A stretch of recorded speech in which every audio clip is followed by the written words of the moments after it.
అడిగిటు విశాఖ వెళ్దాం. విశాఖలో ఈవీఎంల పంపిణీకి ఏర్పాట్లన్నీ పూర్తయ్యాయి. కొద్దిసేపట్లో పోలింగ్ కేంద్రాలకు ఈవీఎంల తరలింపు జరగబోతోంది. విశాఖ జిల్లాలో మొత్తం 1991 పోలింగ్ కేంద్రాలు ఉంటే అందులో సమస్యాత్మక కేంద్రాలు 476గా ఉన్నాయి. విశాఖ జిల్లాలో ఓటర్ల సంఖ్య 20,120 మంది అండ్ పోలింగ్ విధుల్లో మొత్తం 13,000 మంది పాల్గొంటున్నారు. భద్రతా విధుల్లో 4,000 మంది పోలీసులు ఉన్నారు. ఈ సమాచారం తెలుసుకుందాం. మా బ్యూరో చీఫ్ ఈశ్వర్ అందిస్తారు.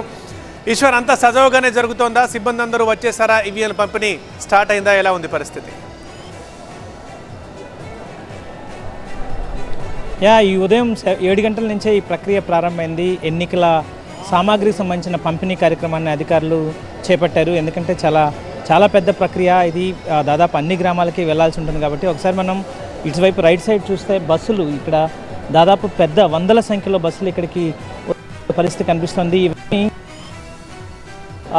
ఇక్కడి నుంచి పోలింగ్ సిబ్బందిని తీసుకెళ్ళడానికి చాలా పెద్ద ప్రక్రియగా చూడాల్సింది. వాస్తవానికి జిల్లాల విభజన తర్వాత కొంత సౌలభ్యం లభించిందని చెప్పుకోవచ్చు. ఎందుకంటే విశాఖ నుంచి ఇంతకుముందు గతంలో పాడేరు, అరకు లాంటి ప్రాంతాలకి వెళ్లాల్సి వచ్చేది. కానీ ఇప్పుడు అట్లాంటి అవసరం లేకుండా పాడేరు ప్రత్యేకమైన అల్లూరు సీతారామరాజు జిల్లా ఏర్పాటు చేశారు కాబట్టి కేవలం 3 గంటల సమయం మాత్రమే ఇక్కడ కనిపించే అవకాశం ఉంటుంది. మనం ప్రస్తుతం గాజువాక అంటే మొత్తం ఆంధ్ర యూనివర్సిటీ గ్రౌండ్స్లో దీన్ని ఏర్పాటు చేశారు. గాజువాక రిటర్నింగ్ ఆఫీసర్ ఈ ప్రాంతంలో ఉన్నాం. ఒకసారి ఇక్కడ నుంచి కూడా ప్రక్రియ పూర్తి అవుతుంది.